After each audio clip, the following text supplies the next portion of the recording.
My wife, for the first time, listened to one that I've done, and she said, "You need to stop interrupting your guests." So let's see if I can do that. I feel sure we can handle it.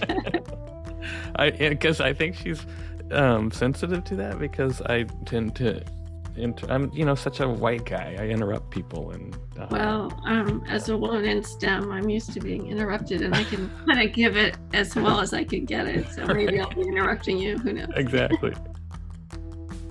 This is What Next, the Adoptee Rights Podcast. I'm Gregory Luce, the Executive Director of Adoptees United and an adoptee rights lawyer. In each episode, I talk about the state of adoptee rights around the world. We feature legislative updates, interviews with adopted people, discussion of legal developments, and we often find ourselves laughing at the frequent absurdities and complications of being an adopted person, in the United States or wherever you are. This week I talked to Sandra Steingraber, an adopted person who was born in Illinois. She's also a climate scientist and academic who, on the side, is researching the early 20th century so-called orphan trains and how those trains define the context of adoption in the United States. I'm Sandra Steingraber, and I am a domestic adoptee born in Illinois in 1959. And my adopting agency was part of the Methodist Church. And so I feel like the Methodist Church kind of entirely created my identity. And we can talk more about that agency. It was founded in 1902 as a whistle stop on the orphan train. So part of the storied history of what I would think we could call child trafficking that happened in the late 19th century, early 20th century, when all these young children of immigrant women were rounded up in East Coast cities and put on trains, renamed orphans, which is part of the branding marketing strategy to get wealthy people to call this a charitable act and send them out to farm families in the Midwest. Part of the goal was to Protestantize Italian and Jewish children. Part of the goal was to provide farm labor for farms that needed it, and basically solve a social problem, an immigration problem, and a housing problem, and a poverty problem on the East Coast by removing children from those families and communities and relocating them. And I think that set the tone for adoption practices for the rest of the nation, for the rest of the way adoption's been practiced ever since. And so I feel as though, even though I'm obviously born as a 62-year-old much later than when the orphan train movement stopped in 1920, I feel as though that part of our nation's history and my own autobiography are woven together. Right. I am a PhD biologist, and I would say that in reflecting on my career, I work on climate science.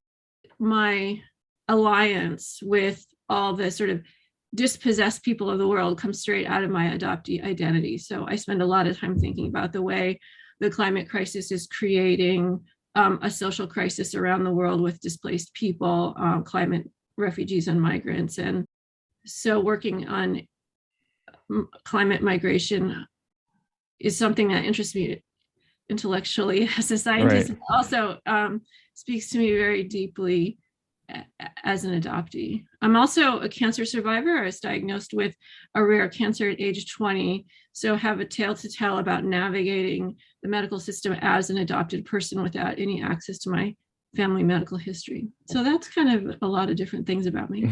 Yeah, I mean, I'm fascinated by the scientific connection there and your work in the climate change science.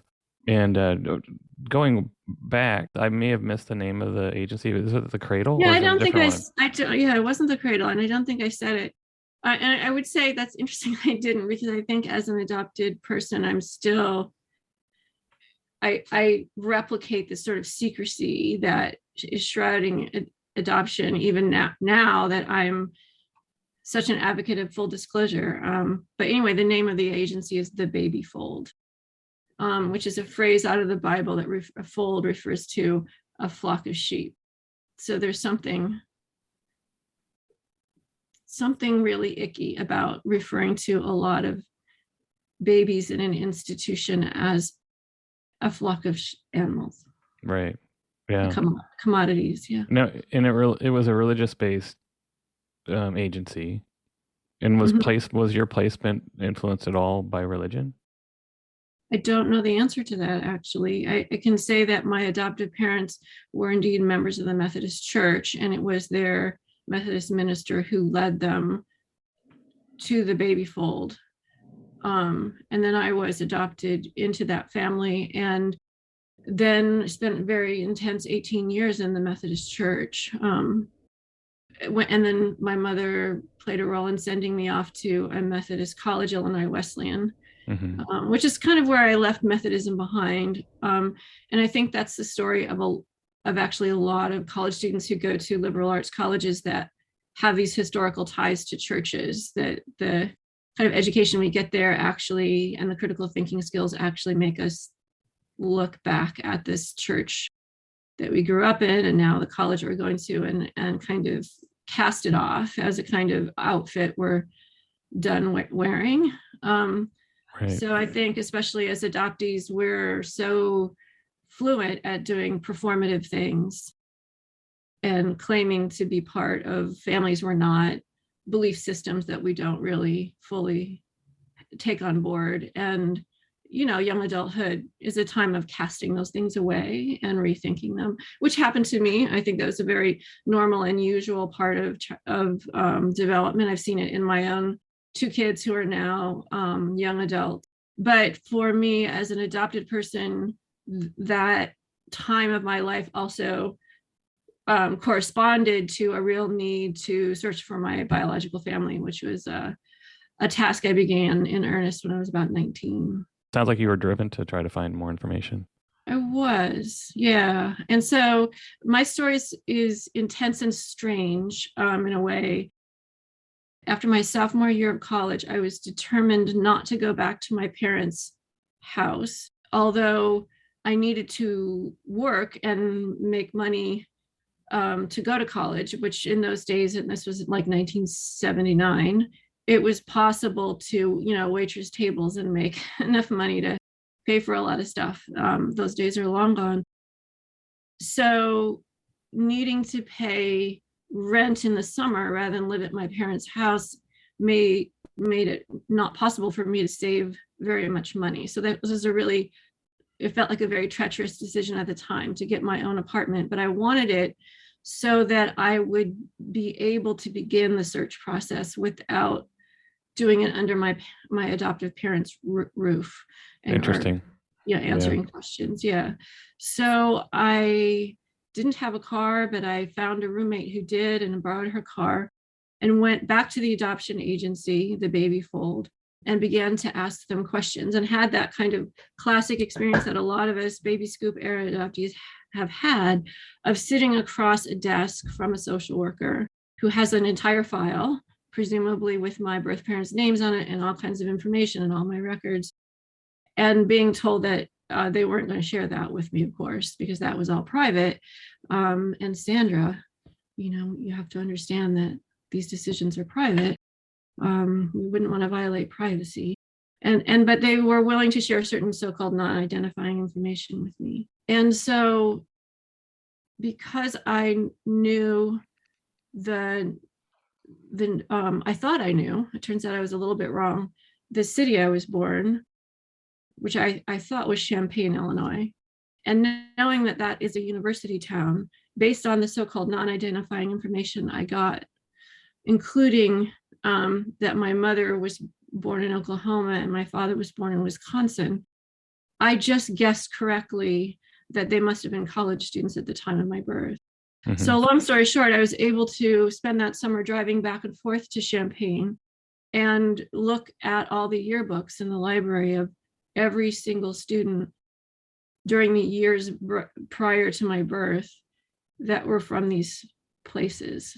And then with a made-up story that I took to the Alumni Association back in the day, before privacy really prevented universities from sharing information about alums, I was able to turn that non-identifying information into identifying information. So wait, you mentioned that with a story you took to the Alumni Association. What was that story? I love that part. Okay, so I was young. Keep in mind, I was 19. No, I Right? mean, and I've heard many stories, with Yeah. that kind of parameter around it. Yeah. It was some kind of tearful story that I played. I was, used all my background in theater, which I had studied in high school, to sob in front of the Alumni Association, letting them know that my mother was near death and really wanted to reach out to college friends before she died, but couldn't really remember who they were, but knew these details about them. And could they help me? Because there were mementos I needed to pass along. And then what did they provide you when you gave them this theatrical sob story, which is actually brilliant? They gave me they were able to provide a list of names of students who from those hometowns and their current updated addresses. So from that, I was able to correctly identify who they were. But the thing that happened to me then was kind of a sudden awful plot twist, which is before I could sit down and actually write my letter, I was diagnosed with cancer. So that happened at the end of this summer. So suddenly my life and my identity was entirely changed. And it meant that I had to set aside this project because I had actual pressing existential crisis in my life. But it also meant at the same time that I had more need than ever to actually find out about my family and my possible medical history, because now I had diagnosing physicians who were actually asking for it in an urgent way. So that was really hard and complicated. And I think of that as a really kind of traumatic moment of my life. I mean, again, the year was 1979, right? So in my mind, that coming of age in the late 70s meant my entire reproductive life was protected under Roe v. Wade. And it was also before the AIDS epidemic. So it's like this 10-year period of time, which is actually kind of singular, I think, for women in history, to not fear that an unintended pregnancy meant ruin or death, right? Which is to say that campus life back then, even for us high achieving biology majors who spent every Friday night in the organic chemistry lab, was nevertheless a kind of sexual carnival. And the kind of cancer I had, bladder cancer, and the scar tissue I had, the many infections I got, kind of pulled me out of that world. So as an adopted person who already felt a sense of unbelonging and this sort of strangeness and a dissociation from my family, from Methodism, suddenly I felt disconnected from my own generation and from the other, biology majors who I was in the trenches with, who then had sexual relations with each other or spent, when they were done in the organic chemistry lab, went out and partied. And so I was in and out of the hospital all the time. Bladder cancer, of all human cancers, is the one most likely to recurs in 70% of all patients. So I knew for the rest of my life I was going to be living a highly medicalized life. And so the medical trauma that I have around certain things like backless blue cotton gowns is a big trigger for me, right? But also it's all bound up for me in the trauma of adoption, these two things. And then they also kind of braid together in that all of us as adopted people lack family medical history, which turns out to be very determinative when you have a health problem as to kind of what pathways of treatment that you'll be offered. And because then I went on to become part of the women's cancer community in an activist way. So I kind of set aside my adoptee identity for a while because I didn't quite know how to make these things cohere. I didn't feel able to reveal to my birth parents in an introductory letter about myself that I had just been diagnosed with cancer, because it sounded like I was making something up or I was trying to manipulate them into an answer. I just didn't know I fell into silence about that. I just didn't know how to bring those things together. I had no one to talk to, right? There, again, this is pre-internet days. There was I wasn't part of any, support group for adoptees. I wasn't part of any support group for young people with cancer. I was just dealing with all this stuff very internally. So kind of fast forwarding to then I became a biology professor in the early 90s. And at the same time, a couple of things were happening. One is that there was a renaissance in feminist cancer activism that came straight out of ACT UP and the AIDS activism of the late 80s, where especially led by lesbian women who took a lesson from their gay male brethren about how to storm the barricades of virology and insist that saving lives direct science, that science is a public servant.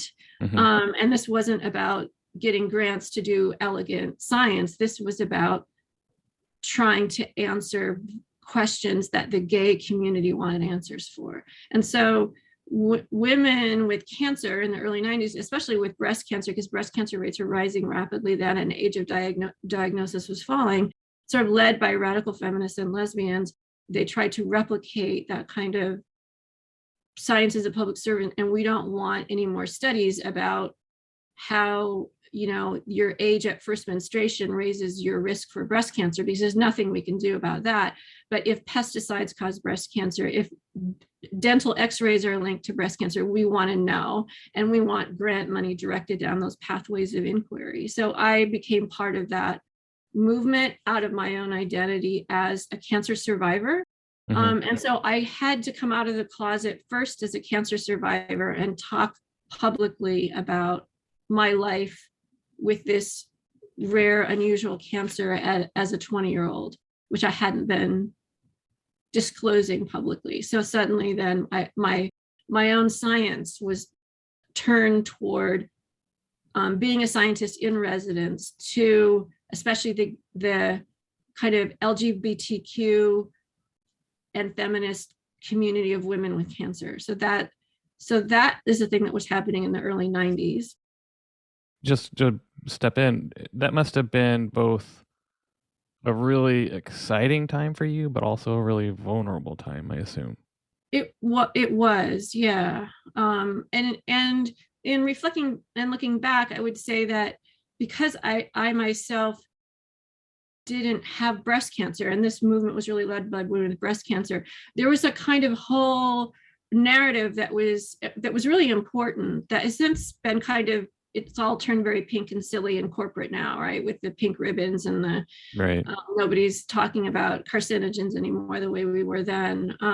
So the movement was really co-opted by corporate interests. But at that time, there was part of it was to be visible, to bring visibility, right? Silence equals death was the motto of both of ACT UP and then the women with cancer. And so choosing to not do breast reconstruction, for example, to show your mastectomy scar, to let your body be the message and tell the story, rather than hiding behind lumps of silicone or choosing to wear prostheses or, so that it was very in your face. So I, on the other hand, did not have breast cancer. I had a kind of cancer you couldn't see. And in a part of your body, the bladder, which is associated with sort of shame, right? Peeing your pants and things like that. And so my struggles with continence, bladder infections, and scar tissue in my pelvic region there wasn't a way to flaunt that. I didn't have a scar across my chest where my breast had been that I could tattoo and then show to the world.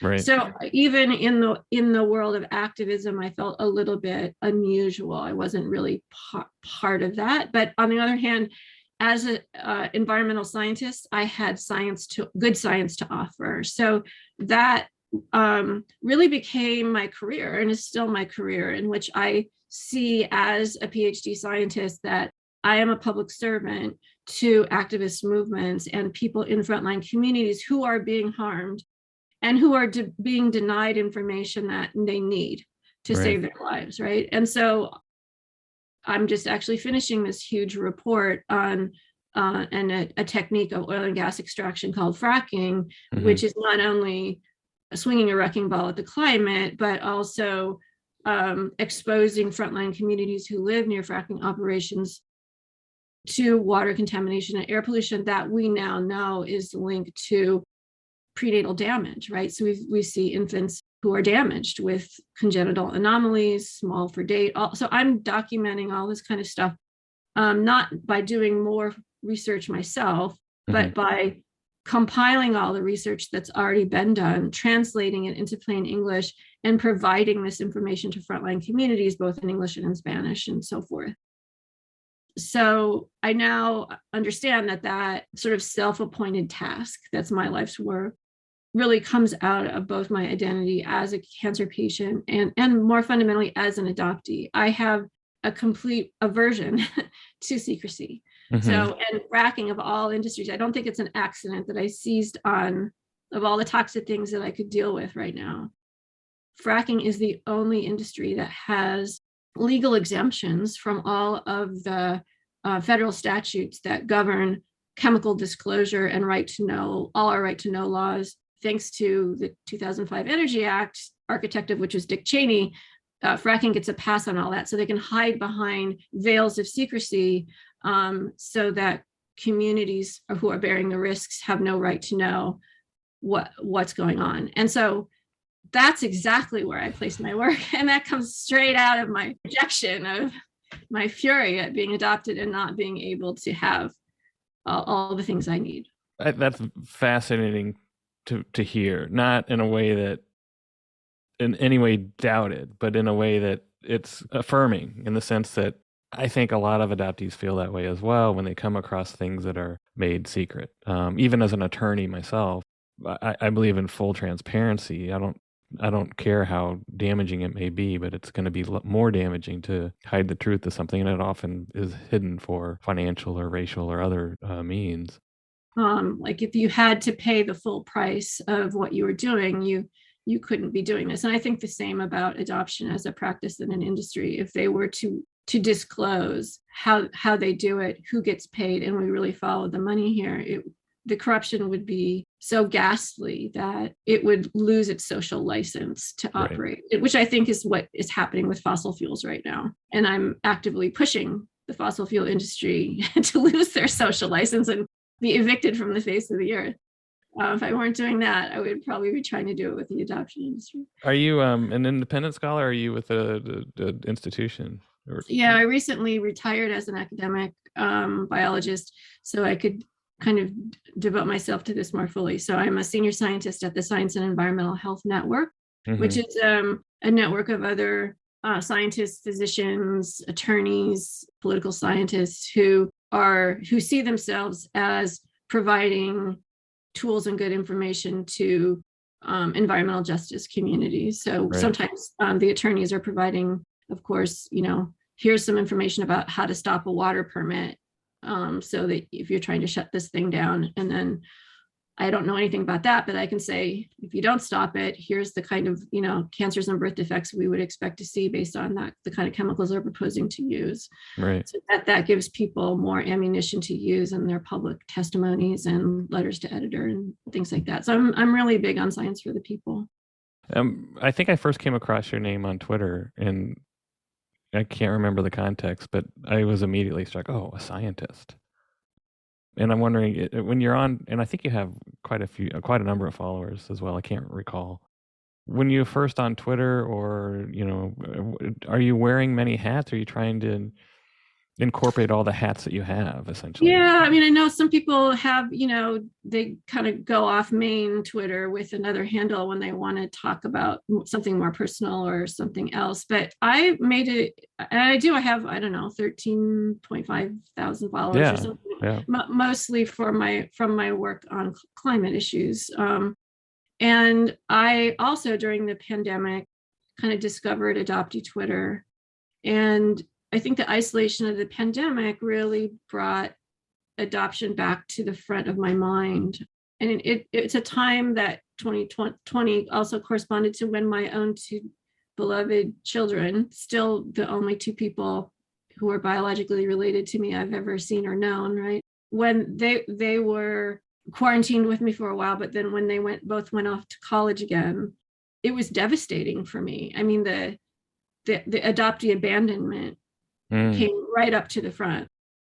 So when my kids left the second time after the pandemic was over, they left within 24 hours of each other. So after this very intense time of all of us being in the house together, quarantine, they were gone.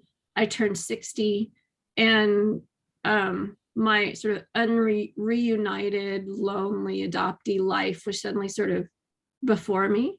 And so that's when I kind of discovered adoptee Twitter, which was really a kind of lifeline to me, and led me to different adoptee Zoom support groups, including one for queer adoptees. And so that's been deeply meaningful. And it also, of course, it made me discover the work that you're doing legally, and kind of helped me recommit myself to, adoption liberation efforts, and adoption reform and open records and all the things that I've had lifelong interest in, but have manifested for me in sort of this episodic way, first in the late 70s, and then again in the early 90s when I was working with radical feminists on cancer activism, but there was a kind of resurgence at that moment too of Bastard Nation and these other kind of civil rights movements for adoptees, which I thought was so smart. And I think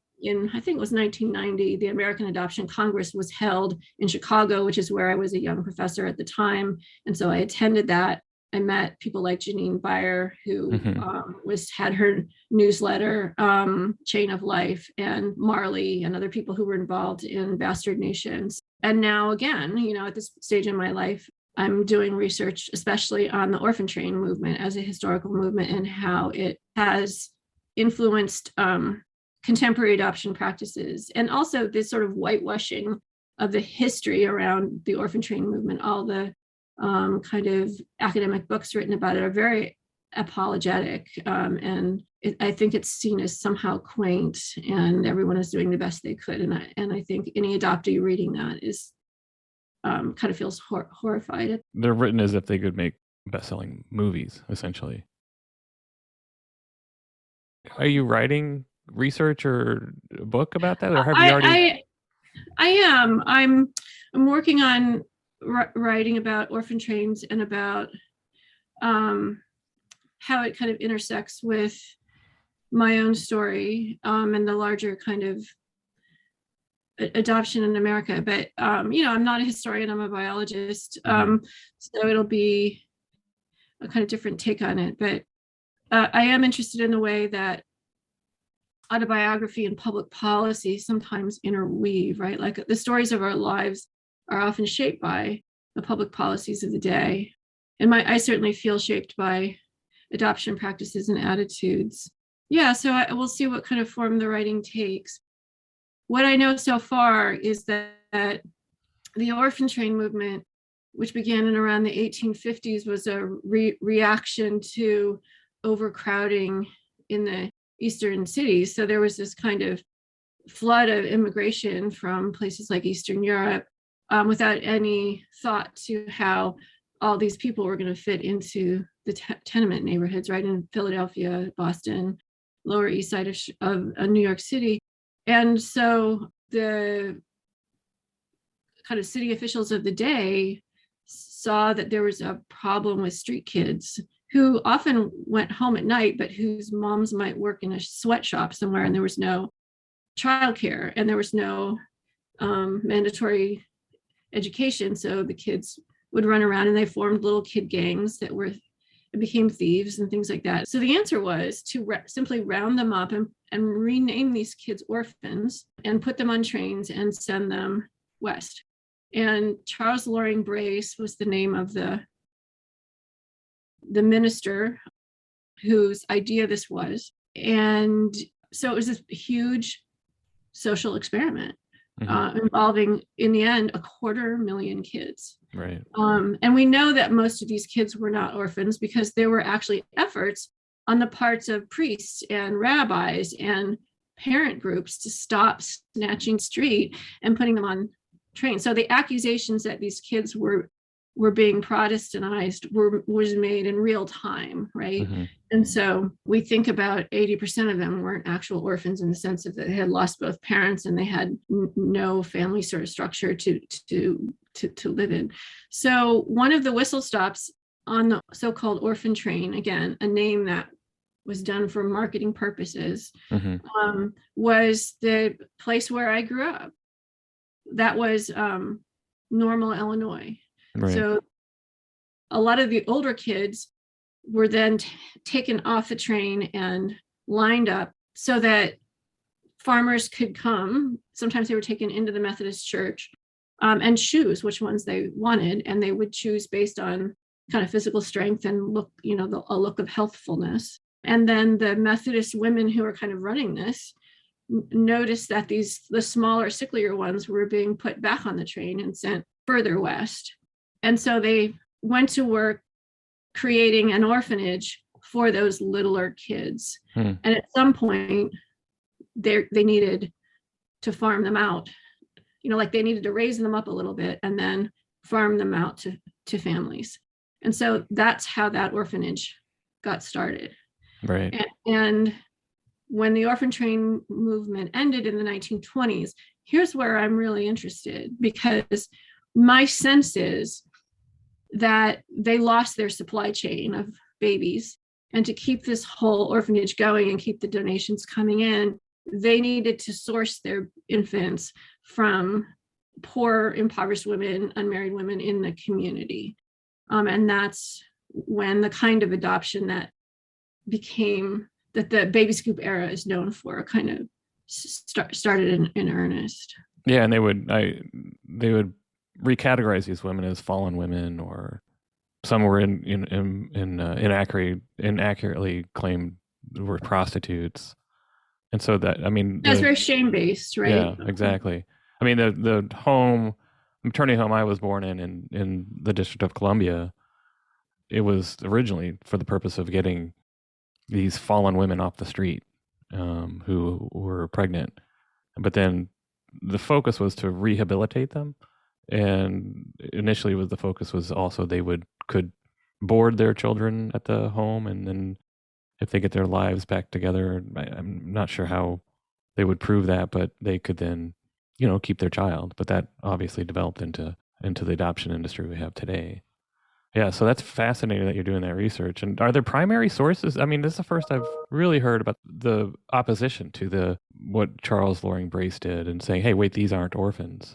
Are there primary sources that you've come across that have that kind of opposition? I'm not so deep into the work yet to really be able to categorize how robust it is. And I should say it was really just since the pandemic kind of stopped my other work and gave me, an opportunity, and just out of the pure feeling of isolation, like what is being isolated in quarantine mean for an adoptee, right? It replicates a kind of sense of alienation that's deeply familiar to us that led me to do this historical work that now has captured my imagination. So all that's to say, I'm at the beginning stages of doing this. And I think typically as a public scholar, I wouldn't be talking about ongoing research when I'm so much right at the beginning stages of it, because I don't know if I would, once I know more, I would categorize it in the same way. But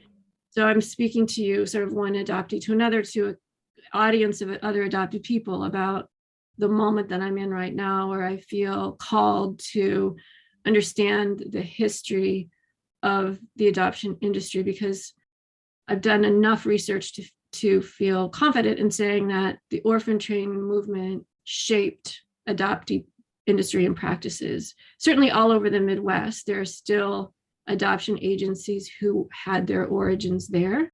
But also Charles Loring Brace himself is considered the father of the foster care movement. He also was involved with other people who were running housing for the newsies, the little boys that sold newspapers, and the whole Horatio Alger story, that also was all bound up in the orphan train movement. So the idea of the street urchin, the plucky, pull yourself up by your bootstraps mythology, I think is all braided together. And I'm really interested in understanding all of those strands. I'm also interested in how the adoption agency is itself, including my own, the Baby Fold, plays upon these images. Mm-hmm. They're not ashamed at all of being associated with the orphan train. Right. So they boast about it on their webpage and tweet out old historical photos of all the babies. And it's startling for me as an adoptee to look at all the infants who were institutionalized there over the years, because I was one of them. Mm-hmm. I spent the first 3 months of my life there with presumably no primary caregiver, no one to love me, to bond with me, to do attachment with me. And we know that that creates developmental trauma. Right. I mean, this is something that I personally will be dealing with in therapy and in my own sort of self-actualizing work for my life, right? So I'm saying that even the agencies themselves that are engaged in some really sketchy practices have created mythologies, not just about what adoption is now, but about their role in essentially a giant child trafficking project that we know that many kids were just lost to that system, that girls were sexually abused, boys were misused and treated as farm labor. They weren't really, many of them considered actual sons of the family. And a lot of them ran away and tried to find their families and reunite with them in the East. So there's a whole other story. There's a whole revision of the adoption train movement that needs doing. I don't know. I'm the person called to actually do that work, but I want to see how far I can go with it. Right. I love the work. I love looking into that and at that critical level. That's perfect. It is trafficking, right? I mean, oh yeah, I mean it meets the legal definition of trafficking, where at the other end is exploitation based on labor or sexual abuse. Yeah. That's all it was, and it was openly called that. I mean, nobody was hiding it at the time, and then it turned into an all-American story of pluck and determination. How these young kids ended up in the Midwest in the wholesome Protestant work ethic, and they made something of themselves, right? They're self-made people, and almost all of them are gone now. So right. we have some of there are primary sources where they tell some of their stories, but so far all of the historical accounts I've read as books written by authors who publish with university presses, and all the sort of PBS documentaries are very uncritical, surprisingly uncritical about what seems obvious to me as highly exploitive and in violation of human rights. Yeah. I mean, I think we're living that story still today. I mean, we aren't believed, obviously, most of the time. So looking back, have you gone back to look for your own records or to obtain your own records? And what did you encounter when you did? Yeah, so I'm now glad to say I actually do have my original birth certificate. And that's, again, something that came straight out of my intentional decision to work on this during the pandemic. So I finally wrote to the state of Illinois, the Department of Public Health, asking for my original birth certificate, which is something I could have done as early as, I believe, 2011. Right. And chose not to do because it was psychically impossible for me. Illinois is a compromised state, as you know, and so that means that birth parents have the ability to veto an adoptee's request for their original birth certificate. And I'm not in reunion with my birth parents. And the possibility that they could say no one more time to anything I needed or wanted that I consider a basic human right of mine, right? The state of Illinois, my government, has records about me that are my records, and I don't have access to them. But I could have conditional access to them as long as somebody said yes. And to my way of thinking, a human right means it's inalienable. Like nobody's feelings can abridge that right. So I couldn't square making a request to a system in which somebody else's opinion could determine the outcome. So I just thought, forget it. I'm not doing that. That was my position all the way up until I changed my mind. You said, oh, what the hell? Yeah. Yeah, no, it's a really, really great way to describe that whole dilemma. Yeah. It felt like dealing with something radioactive, like something that could really harm me all over again. And, a lot of us are very self-protective about not getting ourselves in situations where other people can throw up obstacles in our pathway. But I decided and I should say, this is the solidarity of having other adoptees, right? And it was really speaking in these Zoom support groups of other adoptees through the pandemic, especially our queer adoptee support group, that emboldened me, knowing that if I was told no, that I had this community of people who could see me and hold me and help me process whatever I might be going through, that allowed me to do this. So I'm so grateful for that. And I have to say, this was how my experience went. I talked to some folks at the Illinois Department of Health because I didn't know if their offices were closed still during the pandemic. And they let me know that they had been working from home, but they were slowly coming back to the office. And so any requests at all for records was going very slowly. So I should know that. And so I went ahead and made my request and paid my money and tried my best to forget about it. My daughter graduated from college, and although I wasn't able to attend her graduation in person, I nevertheless went to Northampton just to be in the same city with her when she graduated, and watch it on Zoom, only a mile away instead of another state away. And when I got back from that trip, it was late at night, it was pouring rain, and I realized that I had forgotten to ask the post office to hold my mail, and my mailbox is dented, so it leaks, and when it rains, everything gets wet. So I told myself, I just go out there in the rain and get the mail. You'll be sorry if all your bills are completely soaked.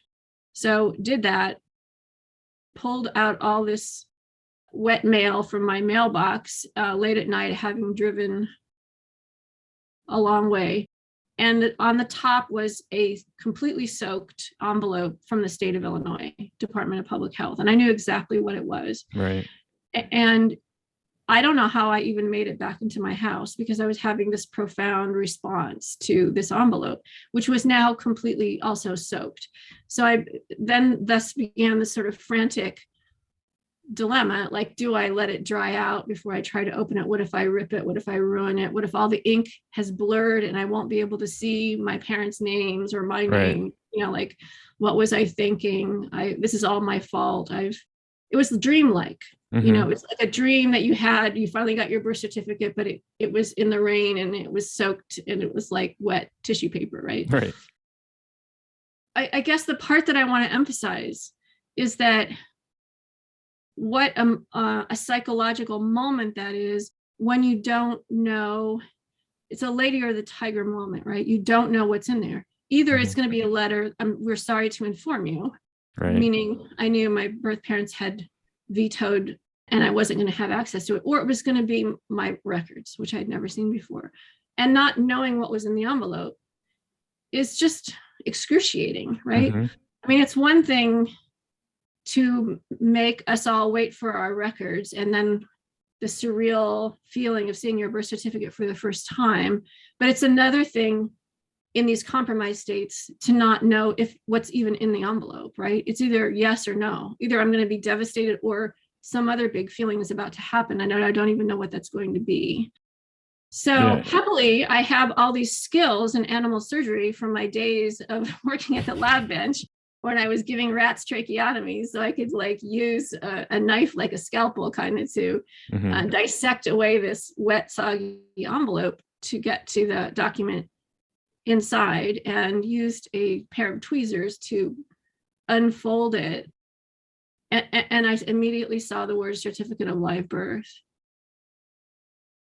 And I had a full-blown dissociative response, which I've never had before. And I didn't even know the name for it until I, learned about what dissociation means. I mean, I literally went outside my body and saw this scene kind of from the ceiling. I saw myself with these surgical tools opening a wet piece of paper and then fall to the floor and not know, just like as though I had been hit with a stun gun, Right. And the feeling, I don't even know if it's an emotion, the feeling of knowing that the word live birth applied to me, that I was actually born into this world. I mean, I'm a biologist. I spend my life studying how things, the mystery of being alive is what biology does. And I don't think it's an accident that I became a biologist. I study reproduction and foraging behavior. I study how chemicals enter food chains and how certain chemicals sabotage pregnancies. I mean, this is I look at how things live and reproduce every single day. And yet when I saw those words, it had the power to literally, very literally bring me to my knees and to feel like I was born. I don't know if it was joy or just stunned, or it was just didn't compute. It was whatever that emotion was, doesn't have a word in the English language, and it was overpowering for me.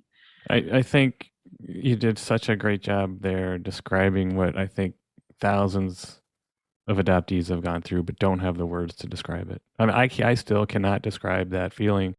And for the most part, I knew I was going to get it because I got a court order to get it.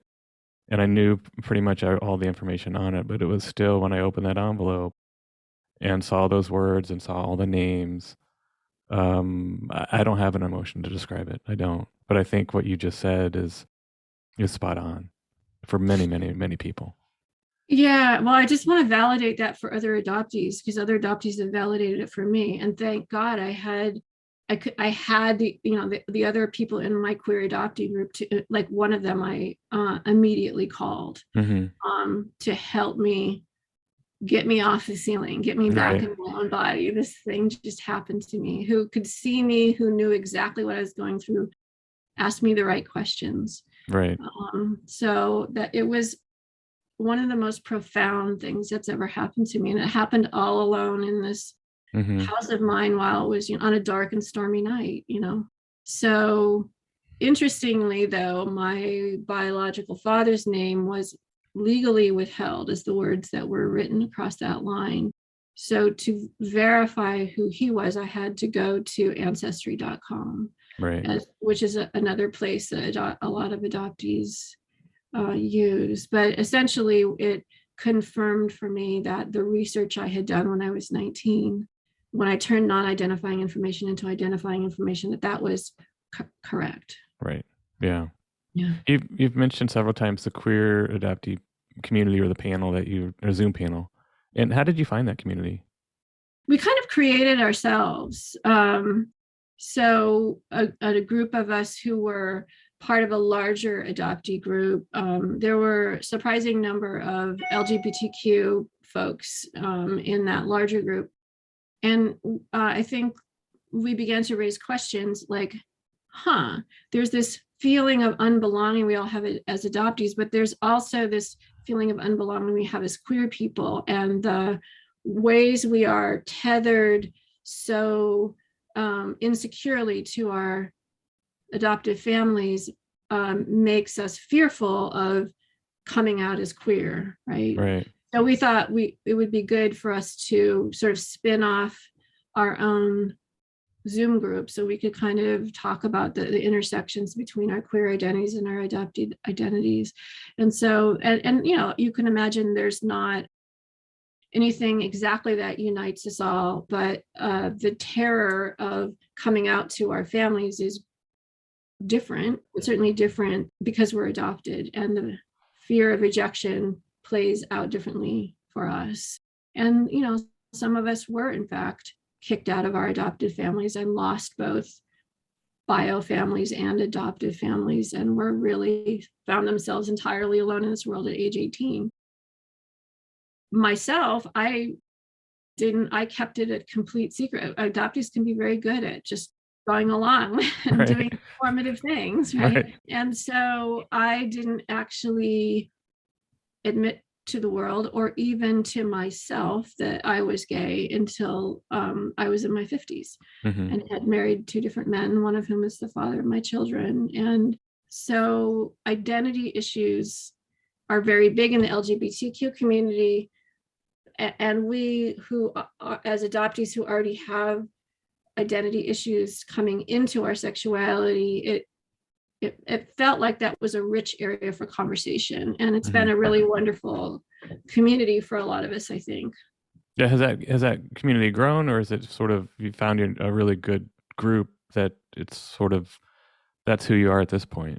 That's who we are at this point. I think there's a sense that we'd like to open it up, but for right now, we have pretty close and vulnerable connections with each other that are rich. Yeah. Yeah, and I think an adoptee in one of the Adoptees United programs said that they wanted to do a program in June on queer adoptees and have a panel, and we're planning that. So I think it doesn't have to just be June. It could be June and then September or whatever. Yeah. But the request was for June. Yeah, and I just want to make sure that I'm really clear. I mean, I am a white woman, a cis woman, and that's a very different experience. Like in our group, we have transnational, transracial, transgendered adoptees. And so that is a whole other set of things, right? And so we're not a monolithic group for sure. Right. Yeah. And I think I know some of the people and have said that they are in that group too. And it is. Mm-hmm. It's just such a diverse, wide ranging group of people who identify as queer. Yeah. Mm-hmm. Yeah. Yeah. This has been really wonderful. It's just some great information and background about what you've been doing and your history. So I really appreciate it. Yeah, thanks. I feel like I'm talking about things I barely know, right? Like the history of the orphan trade movement. And it's not like what I usually give interviews about. But something I do know a lot about, and maybe this is a good place to end up, is I spent my whole kind of professional life thinking about the kind of old-fashioned slogan for it would be the nature-nurture dilemma, right? Like how much do inherited genetics play a role in our health and the kind of people we become, and how much is influenced by the environment. And as an environmental biologist, I have a very nuanced view about this and can say that our whole medical health system is really set up to over-determine and overemphasize inherited genetic factors of disease over environmental determinants. And that's a problem because it allows for-profit companies to give you genetic tests to let you know, for example, if you're a woman who has a BRCA1 or 2 mutation, which would say whether you're at elevated risk for ovarian or breast cancer. And that's not necessarily wrong, but there's also very few people in the medical community who are asking questions like, did you grow up near a toxic waste site? What is the polycyclic aromatic carbon concentration in your hometown air, right? So those questions are really threatening to, like, there's no money to be made for revealing the role that toxic chemical exposures play in health. Right. And they actually play quite a lot of role, right? I mean, we know that from lead poisoned children, right? But the lead industry took years to fight that information. We know that the tobacco industry spent years denying that information. The fossil fuel industry is doing it now. And so that's where I locate my own work. And I feel absolutely sure in saying that adopted people have health risks from their adoptive families and the communities they grew up in, as well as the missing piece, which is our genetic information. So I, as an adoptee, had a rare bladder cancer at 20. My aunt had the same kind of cancer I did. My mom was already diagnosed with metastatic breast cancer, and we were co-cancer patients together. I went on to have colon polyps, one of which was on the brink of becoming a colon cancer at a young age. And my cousin, who's exactly my age, has stage 3 colon cancers. And none of these people are genetically related to me, but we all grew up in a highly industrialized Midwestern town, drink from the same drinking water wells and so on. So I'm very interested in environmental exposures.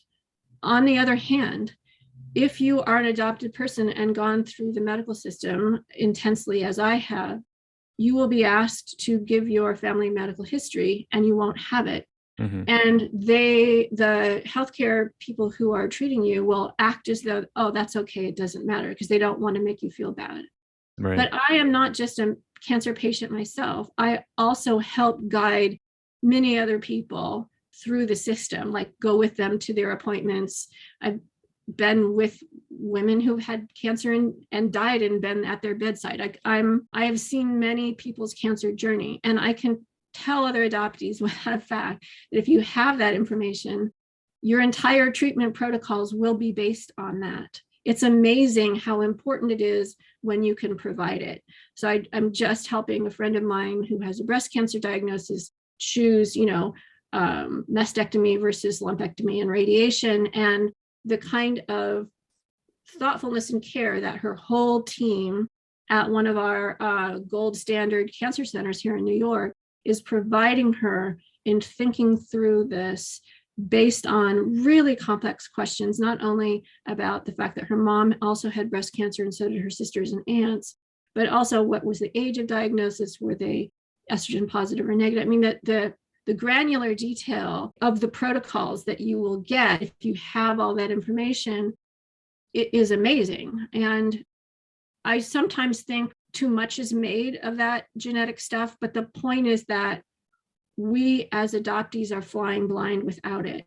Right. So that when I became suddenly anemic in my 30s, without being able to say I had a family history of colon cancer, I wasn't going to be offered the colonoscopy that saved my life.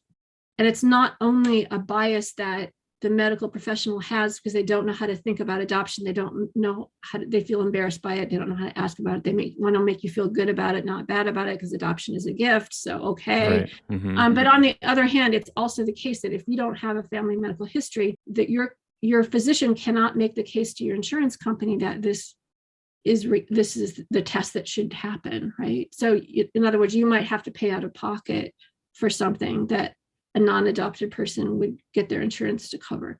All of those things are true, and that's a world kind of unto itself, the role that our family medical history plays in determining our health, and the way the role it plays in determining what kind of healthcare we get and what kind of decisions are made for us. I cannot tell you how many times I've had to get new sets of doctors wherever I go, and because I've moved quite a lot in my life, and then play a little game with them when they ask my family medical history, and I describe in great detail my mom's breast cancer, my aunt's bladder cancer, the cousin I have, and they're writing it all down until I just, I know where this is going.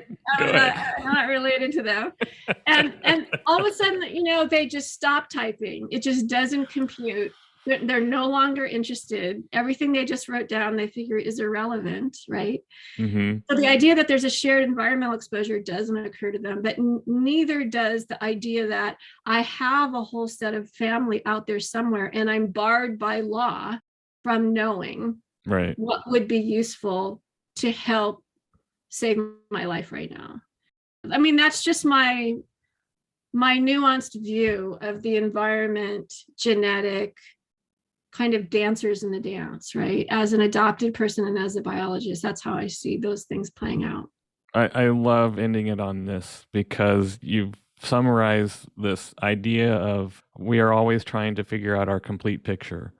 And that complete picture, it does involve the the sort of nature nurture thing, but also, the environmental impacts on us growing up as adults or growing up as people, but also this other aspect we're trying to integrate, which is the secrets that we are not able to have and cannot integrate that, and how complicated it is to be an adopted person because you cannot typically get the complete picture. But I also love ending on that little small, I call it a small protest that maybe it's civil disobedience in a very small way of giving the doctor the information and then saying, oh, by the way, I'm adopted. And then that really hits home and has an impact. I love that. Yeah. Story. I mean, I think both as cancer patients and as adoptees, we're always put in these kind of powerless positions. So it's a way I kind of reclaim my power in those moments, right? Yeah. Yeah. Well, thanks so much for talking today. It's been really, really interesting, and I'm glad you're here. I'm glad you found a community within the adoptee community itself as well, and I'm sure we'll be continuing to talk a lot over the next work you do. Yeah. Thanks. What Next is written and hosted by me, Gregory Luce, and it's a production of Adoptees United, Inc., a national nonprofit organization. Please follow, subscribe, and rate us wherever you get your podcasts. And consider supporting all of our efforts, including this podcast, with a tax-deductible donation at adopteesunited.org/donate. That helps us keep the lights bright. See you again soon.